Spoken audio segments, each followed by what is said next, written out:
immigrants have replaced South Africans as the modern day slaves. Whether they want to agree with that or not is the reality. Because from what you're saying with the issue of I would push back on that idea. No, you can. Yeah. But if that was a bunch of white people marching the streets the other day, today the government would have come up with a comprehensive plan on immigration. What did day one look like? Where did this movement find its momentum? The target is government for allowing the issue of illegal immigrants to thrive in the country. The target is government for not enforcing their own laws. You're chasing immigrants away. No. Do you know what I mean? No. That's not true. Are you Israeli funded? Yeah. You say definitely not. Is there nothing like that behind the strings? Are you saying we're completely grassroots, completely organic? There is nobody behind us playing puppet master and pulling the strings here? Immigrants have replaced South Africans as modern-day slaves. Those were the emotional words of March and March leader Jacinta Ngobese Zuma, expressing what she believes is the growing frustration of many unemployed South Africans. According to her, some businesses are choosing to hire undocumented or vulnerable migrant workers because they are willing or forced to accept lower wages and poor working conditions. She argues that this doesn't only exploit immigrants, but also leaves many South Africans struggling to find jobs in their own country. It's a painful and controversial issue. And gentlemen, if you haven't been living under a rock, you're probably aware of the March and March protests that have been going down across the country over the last couple of months, from your major city centres like Johannesburg all the way down to your smallest little surf villages like St. Francis Bay. Local South Africans are starting to raise their voices and tell a story that has so far gone unheard. I'm here with Jacinta, who is the face of the latest protests, to hear about her, where she's come from, and what the marches have been like, what her plans are for the future. Jacinta, thanks for being here. Thank you for the invite. I want to start off talking about you. I feel like people don't know enough about who you are and where you've come from. So tell me about, elevator pitch, where are you from? What has been foundational to your character being formed? I'm from KZN. I was born in Eshowe. Moved to Kwamashu because my family relocated there, but we still have a home Eshowe.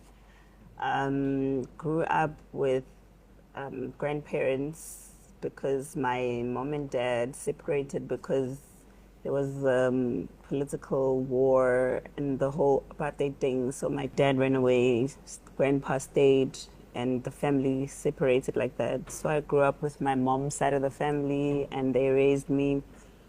My grandparents played a very big role in shaping who I am. My grandmother was a Roman Catholic, so we went to church even if it was snowing, even though it doesn't snow in South Africa. It's just like a joke. But like, I'm just trying to paint it, like how church was a big deal at home. They really believed in education, so everything was about church, education, church. That's why I think almost everyone at home went to school, got to university level, and then from there went to Johannesburg, lived there throughout high school and university. I came back to KZN, where I started my journey on radio, on UKZN radio. Okay. Because I loved radio so much. Yeah, and you've done well there. A lot, so I went to UKZN radio. The radio bug got me, started doing like community radio. I dropped out of university for a while. And as I was growing in the radio space, but I went back to school. I was like, I have to get a degree somehow. So while I was getting an education, I was working, got my degree as well, and that's how I've been. I've been involved in a lot of community activism. I've done a lot of things in my community, and I've used my radio platform to help a lot of people, because I think that's what my core beliefs have been about. It's about me being happy when other people are happy, and when I bring about change in my community. So yeah, I think that's it really. Then I got married, and now I'm married with my husband, and that's it. Amazing. I think it's just cool to have a little bit of insight into you and who you are as a person. We hear so much about the movement that you've built, but I think very few people actually have got any insight into who you are. Yeah. And I think that's very cool too. So let's talk about these March and March protests that have come up and that you've been a big part of driving. A couple of months ago, I heard an announcement that there was a Nigerian king that had been appointed or crowned or was being honoured in East London. And there was a bit of like a kerfuffle around that, and kind of paid it a little bit of attention, and I thought, flip, that's weird. And then this protest has kind of built, this movement has built over the last couple of months, popping up, Yeah. How did it start? What did day one look like? Where did this movement find its momentum, and what happened? Yeah, I think it's been a long time coming, if I can tell you. I've been, like I said, on radio for a while. I've had a large following, even on social media. So I used to use my social media for a lot of things. I mean, at once upon a time, I pulled off like a wedding for a couple that didn't have money, just using like radio and social media. So I've been using social media for a lot of things to bring about change in the community, etc. And then this one time, like this thing was consistently bothering me. I was getting a lot of complaints from people about the issue of foreigners, especially Nigerians, etc., etc. But I just felt like it was a normal thing, to get normal complaints like I did on radio. But then, then it was on TV, and there was Sizokuthola every Sunday. I don't know if you know what Sizokuthola is. It's actually a TV show that shows drug busts. Okay. Every Sunday. Yeah? Yeah, so every Sunday without fail, there's Nigerians on TV being busted with drugs, etc., etc. And I used to complain about this. This is like my favorite show on TV. But I think the turning point of it all was when I realized that this is just more than just like your normal complaints, because I started having like these wild dreams of children being put in containers and taken out of the country. I used to have those dreams a lot, and I tell my husband, like, no, probably because you just think about this a lot, or pray about it or whatever. Then I remember the last voice that I heard was like, if you don't do anything about this, next time it'll be your child in that container. And I think that day changed my life completely. Because I knew this means that I have to do something about it. Interesting. But funny enough, around that time, when I was having those dreams, a lot of children are going missing, like weekly, like sometimes even not even weekly, like 3 or 4 children a day. People, please help me find my child, I've lost my, etc., etc.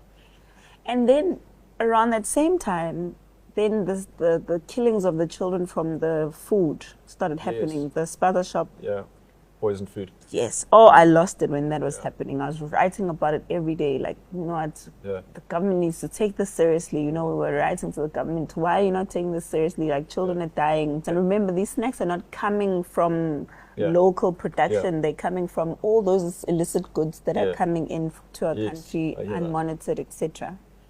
So I waited for the president to just say something like, profound, like something presidential. Yeah, this is a problem. We should do 20-something children are dying. Like, do something about it. I was hoping he's going to say, shutting down spaza shops until all the food is regulated. There's only going to be, suppliers that are, approved by government, something.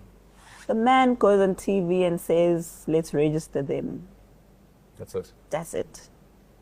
Okay. And we'll go and research into what. That was the last time he ever spoke about that or those children ever again. And so what was day one then for you? That was it. It was a combination of that. And then I went on social media and I'm like, guys, I'm losing it with this man, And then everyone is like, guys, let's do something about it. We're always keyboard warriors. Come on, Jacinta, we trust you to do something, blah, blah, blah. Everyone on Facebook was like putting their trust in me to do something about this. Because we're all outraged. We're sitting there on Sundays, always outraged, always sitting there, always outraged. Communities are complaining, outrage, but it's always on social media. So then I said, okay, guys, you know what? It's January now. I think I remember very well. I think it was in January. Let's do something now. There's March. Let's march in March.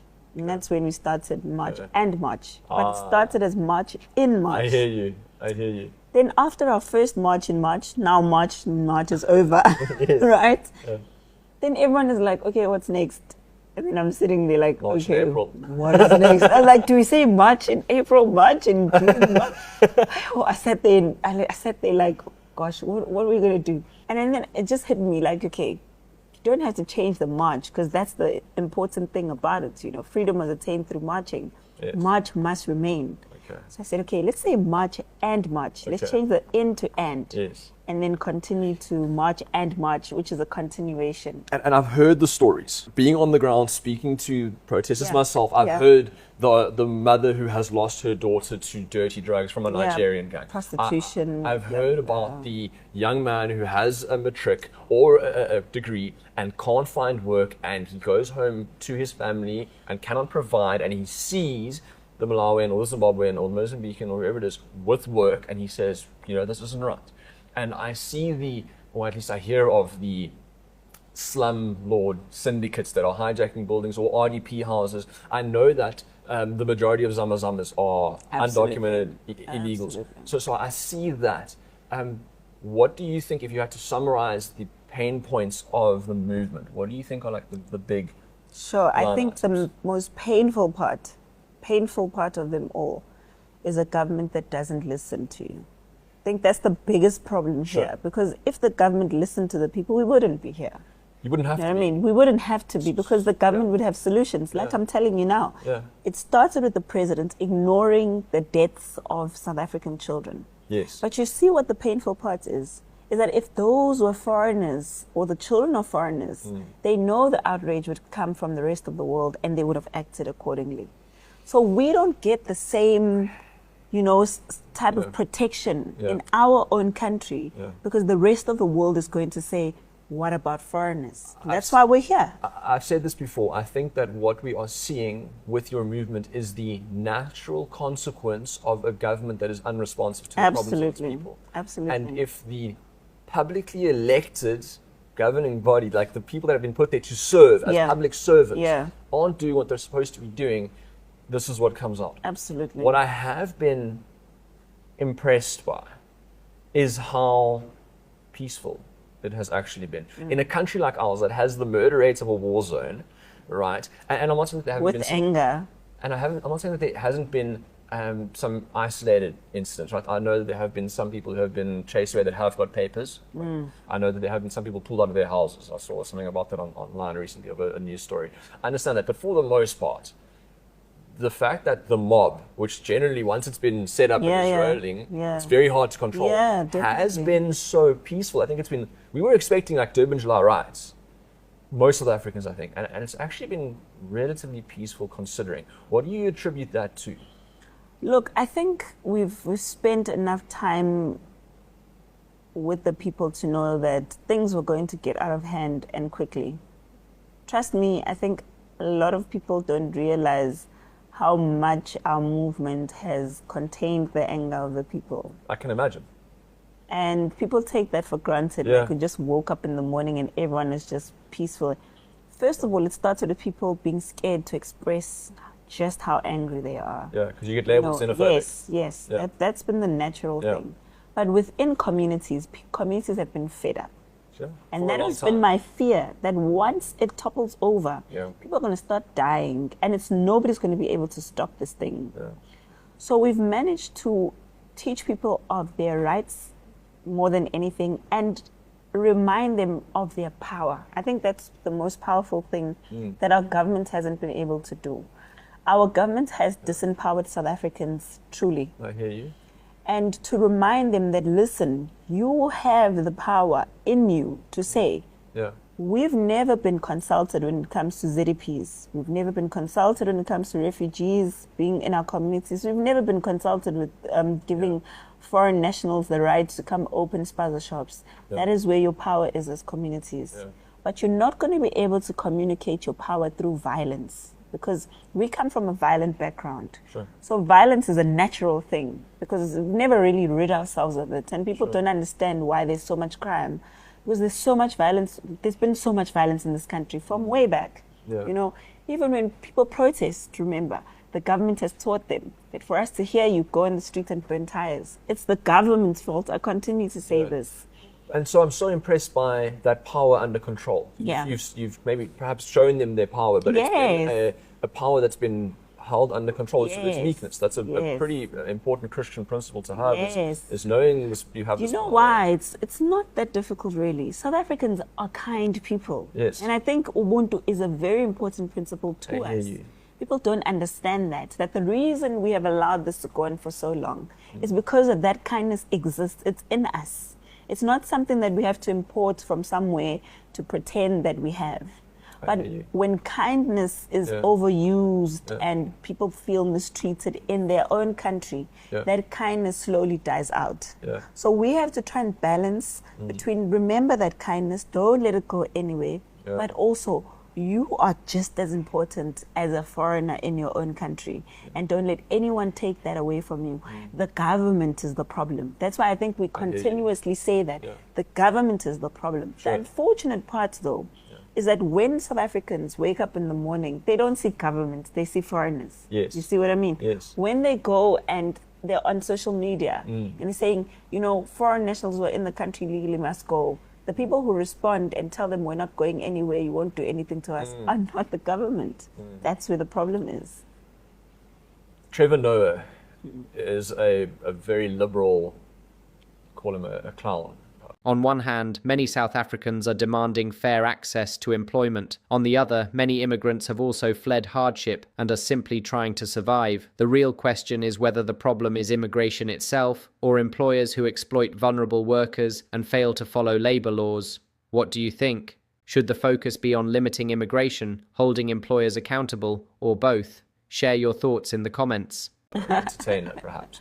He said something that I thought was wise the other day. Yeah, I heard him. And I actually took note of it because I don't often hear him say something that's profound. He said, it is easy to feed the poor dude on the street when your own fridge is full. Yeah. When your fridge is empty, it's a lot harder. And I think it is governments failing that we're here after 30 years, that not even the border was standing, right? Yeah. The fact they haven't had a border for the last 30 years is a problem. But our economy is stalled. We need to have at least 3 or 4% to have any kind of dent in the unemployment rate that we have, which is insane. I think it's like 43% on a world basis. Yeah. And we're at like 1%. So there is no hope for this future. There is no hope for more jobs coming. And then what's the natural response that's going to be? It has to be, we've got a problem. And then the focus lands on the immigrant who is taking the job and perhaps does bring some crime and is opening a spaza shop. Very, very organized. The Chinese, the Pakistanis, the Somalis come in. It's a criminal net. I don't want it to. No, I don't want us to sugarcoat it. Yeah. The spaza shop business has become a criminal network. I agree with you. It's no longer a normal business. I agree because with you. if you're killing South Africans who are opening spaza shops because you don't want them to open spaza shops where the areas you think belong to you, your territory, that is a crime network. It's gangsterism. Yeah. It's not migrants who are poor running away from their conditions in Somalia and Ethiopia and Pakistan and Bangladesh. Big corporations. Very well established. And all of these people know each other. Yeah. They have networks. And the biggest problem of this all is the money network. Yeah. Where is the money that they are getting from these spaza shops? Because it's not going to SARS. Yes. It's not coming back to our economy. Yes. On top of that, the goods coming from the ports, it's a network from outside of South Africa. It's not a network in South Africa. And it doesn't benefit us either. The people keep making this thing look like it's all glossy. You know, like, oh, it's poor migrants coming in because they're poor, they're refugees and asylum seekers, and oh, they need to survive. Why would we have more foreigners going to Home Affairs litigating the department to stay in South Africa and continue getting more rights than migrants actually should? If they don't know what they're doing. They know exactly what they're doing. And let me tell you, you know exactly what they're doing because now they've started going to try and get voted for in communities and starting their own political parties, etc., etc. There was even a video of a member in parliament. I think I'll find that video. I'll try and find it for you. Who was saying that the Jews are coming here in numbers. So therefore, we need to make sure that we bring in more Pakistanis from Pakistan to come to South Africa. I'd rather just have South Africans. That is exactly my point. You know, people are saying JACINTA is funded by Israel. I'm like, do you guys not hear what I'm saying? I don't care about foreigners coming from Israel, from Pakistan, from... As long as they have their paperwork. Even besides getting paperwork, because that's another element I want to go into. I care about South Africans right now. And I agree with you. I don't think that it's unfair to say, I'm for my family first. Yes. I'm not unkind if I put a lock on my gate Not and at don't let all. strangers in. Not at and it's all. hard to say, we can all come in and share of our infrastructure when our infrastructure is failing and It's cannot not deliver great. services to its own people. Exactly. And our president has stood up State of the Nation and said, all are welcome. We won't send anybody away. Please all come and use our infrastructure. And then South Africans are saying, hey, I can't get What services. infrastructure are you wanting us to share with people in the first place? Okay, so but then answer me this. It feels like once we have chased all of these immigrants away, say they're gone tomorrow, that it will not have fixed the underlying problem that is government failing. But you see, that's where I feel a lot of people are wrong. Okay? The issue may be about migrants, but it's far bigger than that. It's about fighting a system, Okay. which is a government system. Okay. And once people are able to stand up to their government and remove that system completely, Okay. it ushers in new opportunities for new governance and a new system to take over the country. Is there a further larger revolution on the horizon then? The revolution has already started.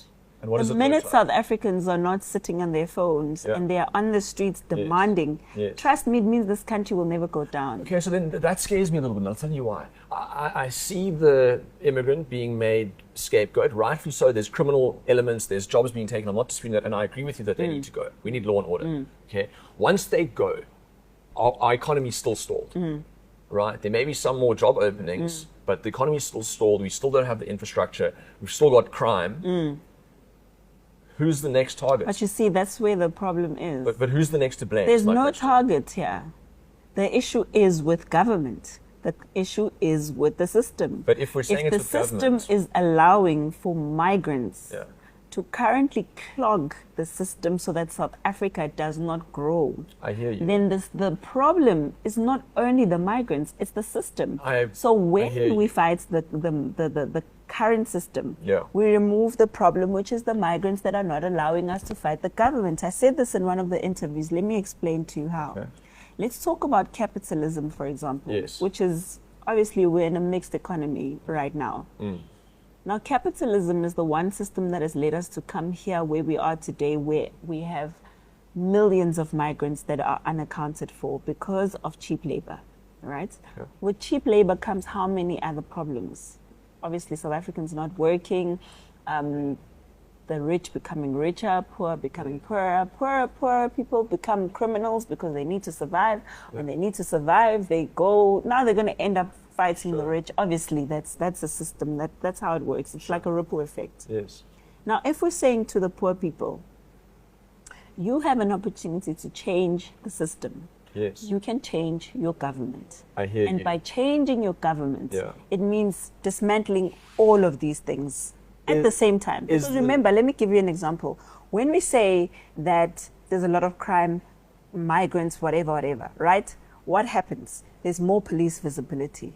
When there's more police visibility, it's not just to fight migrants. When the police are there, they're not going to say, oh, no, I'm just chasing migrants down the streets. I'm going to ignore you while you rob a store. It's not going to work that way. Even those who are committing crimes, there's more police visibility for all crimes throughout, which is something we've never seen happening in the country before. And I'm for more policing. That's Yeah. great. But come back to the idea of we've put a target on the immigrant. That's the problem that we have within the system. And we're saying there's this bigger systematic problem that we have to take on. What stops us from then saying, you know what the next problem is? We're not putting white a capital. no. They need to go next. There's always been a target on white capital. So that's That's what the I'm thing. saying. So That's now- why the EFF So now is we've here today. organized and we're seeing movement, we're seeing our power, and we're rallying behind the revolution. And first we're saying immigrants out. What's to stop the next target? Because we need a target. There always has to be someone to blame. No, you see, that's where you and I will disagree. I'm not There's no disagreeing, I'm asking the target. question. The target is government. I repeat that again. But it's pointed at immigrants. No, the target is government for allowing the issue of illegal immigrants to thrive in the country. The target is government for not enforcing their own laws. The target is government But you're not for... marching on Parliament to take on Parliament. No, we are. You're chasing immigrants away. No. Do you know what I mean? No. That's not true. All our marches went to either a government building or a police station. Yes. Ours ended at the police Sure. station, Point Road. You know Yes. why? Because Point Road is one of those places with organized crime where all of these Nigerians and all of these people are committing crimes. Yeah. There was one that went straight to the union buildings, which was not the first time we went to the union buildings, by the way. And all the other provinces went to a government building. And so you're going to the building. Yes, and and you're we're saying, handing over a memorandum to government and demanding answers from government. And these memorandums that we're handing over, by the way, are listing the same laws that we have in the country that the government is meant to be enforcing. It's not sitting there and saying, we're going to tell you there's 2 million migrants, remove them. What? No, we're saying there are laws that you wrote down. Yes. And you said, in order for me to hire a foreigner, for example, I need to follow this process. Currently, you're the same government that's not following that process. So the We're immigrant not gets saying, kicked out. The immigrant's being removed. listen, I don't want you to, you see, this is why I want to keep shifting the goalposts to government. Because we're talking about the law here, we're not talking about the immigrants. How does the government get kept to account? That's what we're doing right now. I've Okay. been to Parliament personally to make them account for them not enforcing their own laws. I've met with different ministers, education, the police minister, etc., because what we are referring to, I'm going to say again, is not the immigrants. It is the laws of the country that don't allow the immigrant to be here. Yeah. Now the clash comes when the immigrants themselves, this is where I want people to be honest with themselves about the immigrants in this country. Immigrants in this country have been protected for a long time. That they've gotten entitled, Sure. they've gotten arrogant, and they've gotten very brave, right? Sure. I saw some Malawians on the camera saying, you guys can come and You we'll are sort it lazy, out." you are this and that. That's what I'm trying to say. Sure. So you can't expect that to not play a factor in people being angry. Sure. Because like I say, we are fighting our government. Our marches are to our get it. government. We're not going to the drive-in where the Malawians are and saying remove. If we wanted to do that, trust me, we would have done that. We are seeing some people being grabbed and chased away and papers checked. Well, That's been on the let me tell you, commentary, I don't want to account for things that other people are doing. That's not on us, Okay. because we've never even preached that. Okay. I'm going to account for what we say and what we do. So, like I said, communities are angry. Remember, I said this from the beginning, from the onset, and that is because of government's failures. But I still maintain we must never take away from the role that the immigrants themselves have played. Because if you're in a foreign country and you start telling the natives of that country you're not going anywhere, Mandela said, this is our country, we are going to... You can't pretend like those people are innocent. And that's the problem I have with South Africa. A lot of people are acting like migrants are just these, all of them. And you know, one thing you must have noted, I don't know if you noted this, and it worries me that our government didn't find a problem with that. So many of them are being interviewed. Oh, life is not the same in South Africa. There are no jobs, blah, blah, blah. There are no jobs. Or almost all of them are complaining that there are no jobs in South Africa. So what exactly were they doing in the country? How were they surviving? Why are people not asking themselves those questions? Why are they not asking them that question? The flip side is that you have South Africans complaining that all the jobs are going to immigrants. No. Listen to what I'm saying. I'm saying to you, South Africans don't have jobs, right? Statistically, that's been Sure, massive proven, blah, unemployment. blah, blah. Yeah. That's okay. Yeah. But I'm saying we've got people coming from Malawi, Mozambique, Yes. Zimbabwe, Nigeria, all of Yes. this, coming to our TVs. Yeah. I mean, I'm seeing this even on Oktola that I was talking about when they ask Nigerians, why are you selling drugs? Because there are no opportunities. So what are you doing in the country? I think How are there you coming surviving? for opportunities. There definitely are loads of immigrants that do Exact, have but listen to what I'm jobs. saying. They're saying they don't have opportunities. There are no jobs. Yeah. No, So they what definitely are they doing in the country? How are they surviving? No, they What are here. means They do they are have to working. survive? And No, some of them are not surviving how because do you of think they're working. surviving? They're just committing crime. Sure, I don't think that you can say it's the I'm not vast saying majority. all of them. immigrants. That's not what I'm saying. I would say it's not the majority. I'm not saying it's majority, but I'm saying All right, we start here. More than 6,000 undocumented migrants are awaiting repatriation from their temporary repatriation center in Musina, Limpopo. Home Affairs has deployed additional staff to assist with the process. Authorities say the migrants are mainly from Malawi, Mozambique and Zimbabwe. Newsroom Africa's Mobile Madlala is in Musina and joins us now live. Mobile, how many more officials have been deployed there? Well, Nompumelelo, we can already see more people coming in, even though the exact number has not been provided. But I just want to show you, as the immigration officers are actually coming into the processes, we know that in about one tent, you at least get about 10 people that are working tirelessly to try and get that work resolved. We know that at this very point, we're seeing more and more immigration cars coming in, just quite a number of them now going into their tents to ensure that they're able to do those processes. We know that mainly of what they're focusing on would be your fingerprints, would be to ensure that they have the right documentation in terms of names, surnames, as well as pictures. And these are some of the information that they are assessing and looking at and basically working with other countries. Now, we know that already there's been 1,500 people that were repatriated yesterday, with authorities saying that they potentially wanted to get to the 3,000 figure. Now, those updates in terms of how many people were repatriated, we are going to get them at about 10 o'clock when they are briefing the media. But we know that the capacity here is about 20,000 in terms of people that can be accommodated in this camp, between 10,000 to 20,000, with over 40 buses that are on standby to be able to repatriate people. So you can imagine, with that kind of number, you want all hands on deck when it comes to the work that needs to be done on the ground. But as we were coming in, we saw a difference. Yesterday there was a lot of snaking queues that were right in the front. Now we're seeing quite more long lines, but rather from the back, which basically shows that there is a difference in terms of the number of people that have been accommodated or have been able to look into and do the work for them. But at the same time, we are seeing a lot less people in the front, which could potentially say that authorities have done a little bit more work than what we may have been expecting from what they were telling us yesterday. But at the same time, you can see that there's a bit more coordination, which is why the central place becomes very important, because all the officials here are able to assist each other from all different stakeholders, whether it be SAPS, BMA, Home Affairs officials, as well as other stakeholders that might be assisting, like social development, as well as humanitarian people that are on the ground. All right, Ngobile Madlala out in Musina there, where more people will be repatriated home now that officials have been deployed there.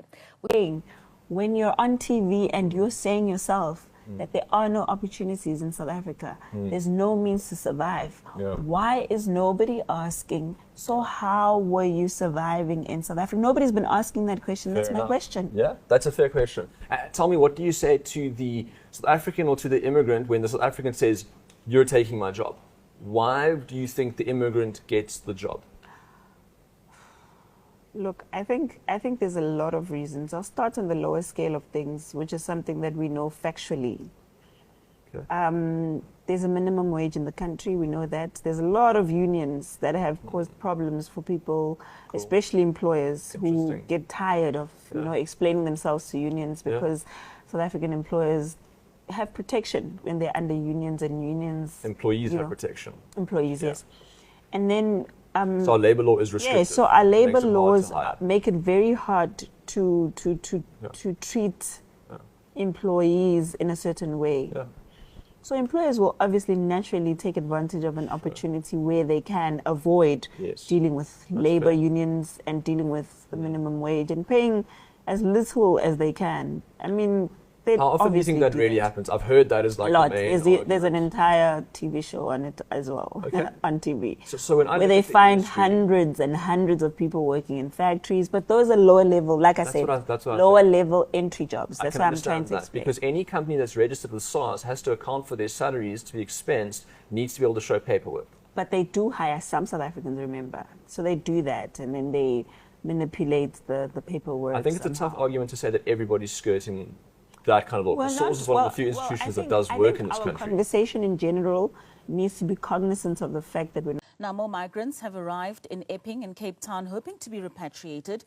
The local refugee centre has processed over 3,000 people who camped at the facility over the past few weeks. Malungelo Boy joins us live from Epping. A very good morning to you, Malu. So when we were listening to the briefing now taking place in Musina, the officials were thanking a number of stakeholders that have assisted and also just highlighting how NGOs have been assisting with food. From what you see at Epping, how much is the relief assistance there for the people that are camped out at Epping?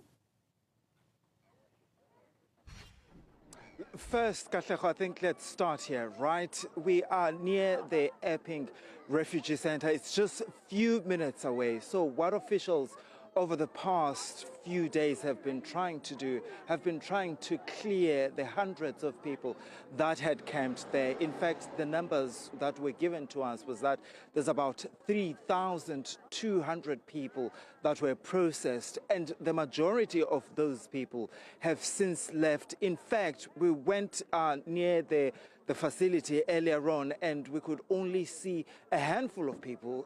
The number is about 45 people that are remaining inside that facility that need to be helped to move to Messina. What authorities have been trying to do, have been trying to clear that facility and making sure that no one is there. But here's what's happening now. While authorities have been trying to clear the facility, more people have started to arrive outside the facility, just a few meters away from it. And we understand the numbers continue to rise. Some people arrived here on Friday. Some people arrived here on Saturday. Some people, in fact, arrived this morning, on Sunday morning, hoping that they will be helped to be repatriated to their various home countries. The majority of the people that you're seeing in front of you come from countries including Zimbabwe as well as Malawi.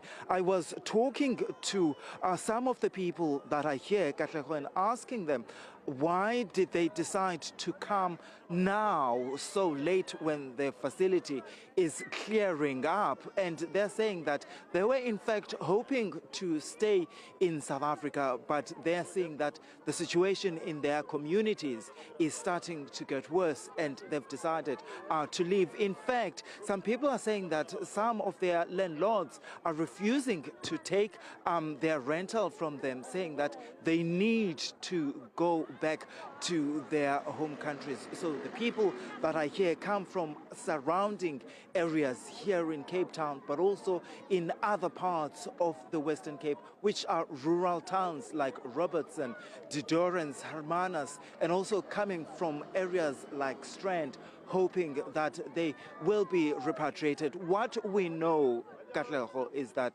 all the people that are here, authorities and the NGOs will do everything they can to make sure that they are processed and helped to get to Messina, where Nqobile is. That's Malungelo Boy, just outside the Epping Center, where more numbers of foreign nationals wanting to be repatriated seemingly is now growing.